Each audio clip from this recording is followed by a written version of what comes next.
Et bien salut à tous pour le 12e épisode de la création d'un jeu 2D sur Unity.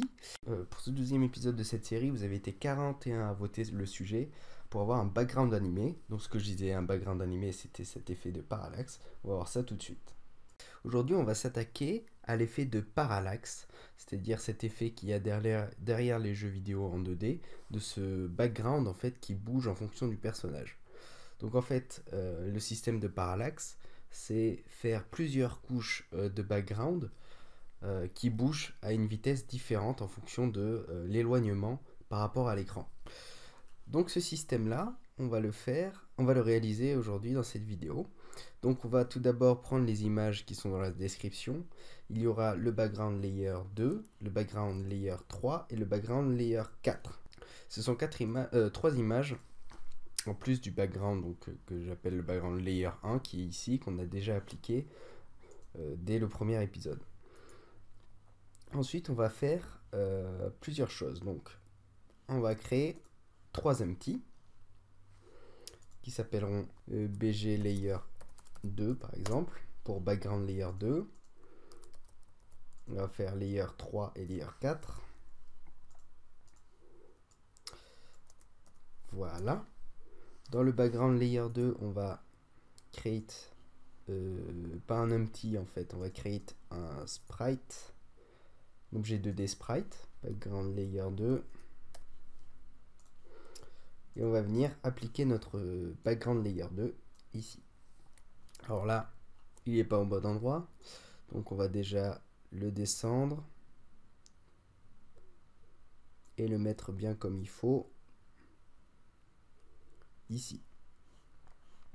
Ah, j'ai oublié de faire un truc assez important, donc on va sélectionner nos 3 images. On va dans filter mode, on va les mettre en point et on va mettre pas de compression, on applique et l'image derrière ne sera plus floue du tout, elle sera origine, comme à l'original. Donc hop, là elle est pixelisée, donc c'est pas ça, il faut mettre 8000 peut-être, ça ira mieux. Voilà, en mettant à 8000, on a une image beaucoup plus nette, on peut le voir, donc ça c'est cool. Donc on va copier-coller notre background et on va le décaler. Donc là on en a deux, hein, on peut le voir. Et on va le décaler juste ici, derrière, afin que les deux backgrounds se touchent. Donc hop, on décale un tout petit peu. Là ça se touche bien, c'est parfait. Donc là on a deux backgrounds. Et l'objectif, eh bien, c'est quand notre personnage se déplacera, au bout d'un moment, quand il arrivera à la fin du background, eh bien, celui-là, il va passer directement de l'autre côté. Et pareil, une fois que le personnage sera au bout de ce background, eh bien, le premier background passera de l'autre côté. Et au fur et à mesure, pour que ça fasse un effet infini de background. On va faire la même chose du coup avec le background 3, qui sera celui des nuages. Hop. Et le background 4 aussi, c'est celui des nuages. Donc, hop, on crée un background layer 3. Donc, ce qu'on va faire, c'est qu'on va ajouter un order layer ici. On va le mettre à -1. Lui aussi à -1. Et lui, on va le mettre à -2. Comme ça, on est sûr qu'il sera derrière. Ensuite, on va le redimensionner parce que il n'est pas du tout comme je veux. On va vraiment le mettre en plus petit. Voilà, déjà, on est pas mal. Et là, pareil, on fait un copier-coller. Et on prend le deuxième, on le met derrière. On va le mettre un peu derrière, ok. Donc là, on a notre background, nos nuages, et on va rajouter le troisième fond d'écran qui sera aussi des nuages. C'est pour donner plus de profondeur. Donc on le met à -3 du coup. On avait mis combien? -2, -3. Ok, -3. Pareil, on le rétrécit. Voilà, background layer 4. On le copie-colle. On fait pareil, on le met là-bas. Est-ce qu'il passe bien derrière les nuages? Il passe bien derrière, ok. Donc c'est nickel. Du coup, comme il passe derrière, on va essayer de le réduire encore. histoire qu'il fasse vraiment plus petit nuage encore que les nuages. Ça donnait vraiment cet effet de profondeur. Voilà. Donc on enregistre, et maintenant on va créer un script, et bien justement, qui va faire bouger nos éléments sprite en fonction de la position de la caméra. Donc on va dans notre dossier script, on fait clic droit, create, C# script, et on va l'appeler parallax. Avec un P majuscule, ce sera mieux.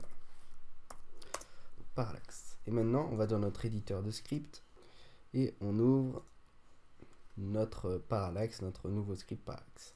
Alors déjà, première chose, on va supprimer la fonction update, et on va créer celle qui s'appelle fixed update. Donc la fixed update, normalement il y a un petit message qui se dit juste avant, qui dit qu'en fait c'est une fonction qui est appelée à chaque frame. Alors pourquoi on utilise le fixed update plutôt que le update? C'est pour avoir plus de fluidité dans le mouvement de la caméra. Donc on aura besoin de plusieurs choses. Premièrement, on aura besoin de la taille de notre image, donc on va l'appeler length. On aura besoin de notre caméra, donc public GameObject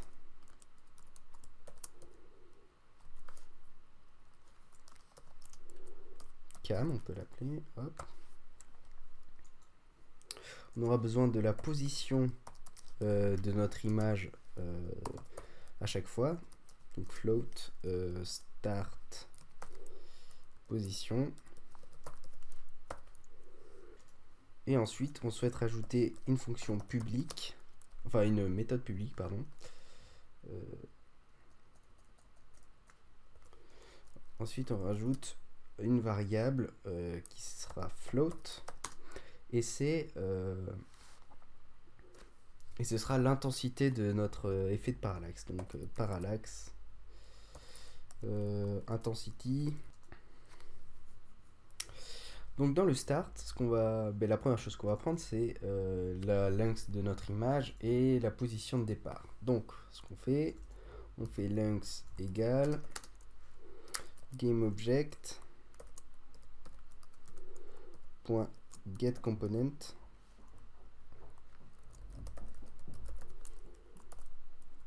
on prend notre sprite renderer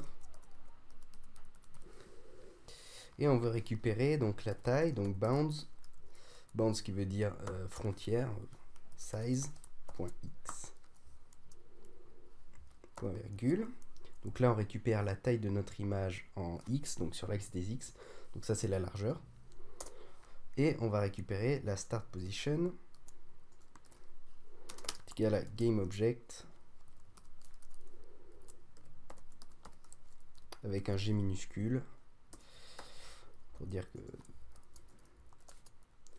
GameObject.transform.position.x pour récupérer notre position en x.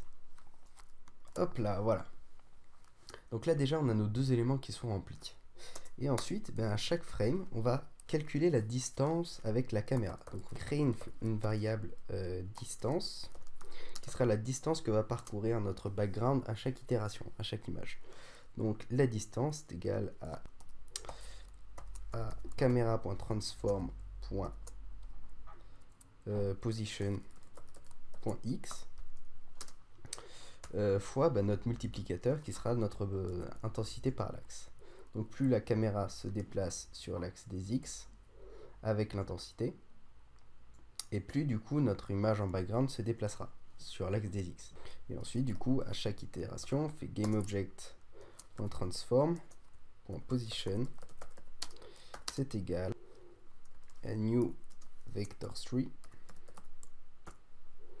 entre parenthèses sa position de départ, start position, plus la distance. J'ai oublié un point virgule ici, c'est pour ça que ça me mettait des petits guillemets, enfin des petits surlignages. Et ensuite, hop, en Y et en Z, on touche pas, donc transform.position.y, transform.position.z. Donc là déjà, si on teste et qu'on met notre parallax effect sur chacun de nos backgrounds, tac tac, donc sur les 6 au total, il faut pas oublier non plus de dire de mettre la caméra dans cam, on fait ça dans chaque aussi, et on modifie l'intensité de notre background. Donc si on met 0.2 et qu'on met 0.8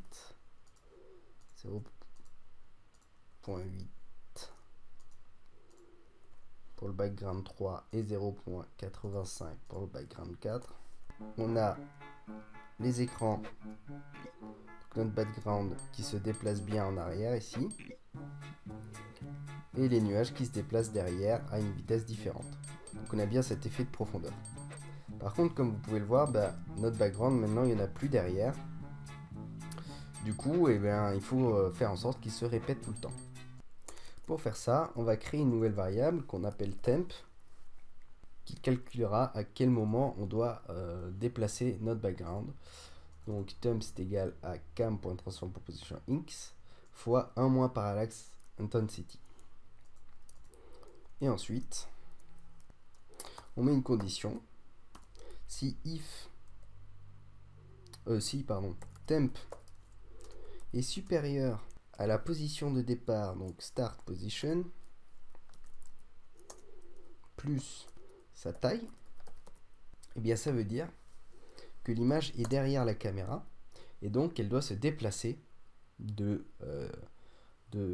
sa position de base plus length pour qu'elle soit devant l'écran. Mais comme on a déjà deux images, et bien on va le faire décaler 2 fois. Donc on va faire start position plus égal à sa largeur fois 2. On va minimize on play, tac. Donc on a notre background qui est là. Est-ce que j'ai enregistré? Oui. On a notre background qui est bien derrière. Et quand le besoin se fera ressentir, elle va se téléporter. Exactement comme elle a fait là. Donc là, elle s'est téléportée carrément ici. Et on voit qu'il y a un petit espace entre le background, le premier, et le deuxième. Du coup, pour éviter d'avoir un background que ça fasse pas très joli, ici on met length x 2, moins 1, histoire que ce soit bien collé. Maintenant, si on reteste, on voit bien les backgrounds se déplacer en même temps, c'est rigolo. Hop. Et on a bien le background 2 et le background 1 qui se touchent. Qui se superposent même, mais ça c'est pas très grave.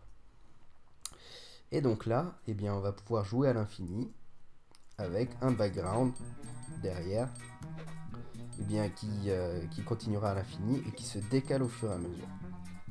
Et bien voilà pour cette vidéo, j'espère qu'elle vous aura plu pour ce 12e épisode. N'hésitez pas à jouer au jeu dans la description pour tester avec vous ce que vous avez sur Unity. Pour le prochain épisode, n'hésitez pas à choisir le sujet entre les 3 propositions. Donc la première, ce sera de faire en sorte que le joueur accélère au fur et à mesure des parties pour que la difficulté augmente. La deuxième option, c'est d'ajouter de nouveaux éléments, notamment des boosts, afin qu'on puisse plus tard faire le shop.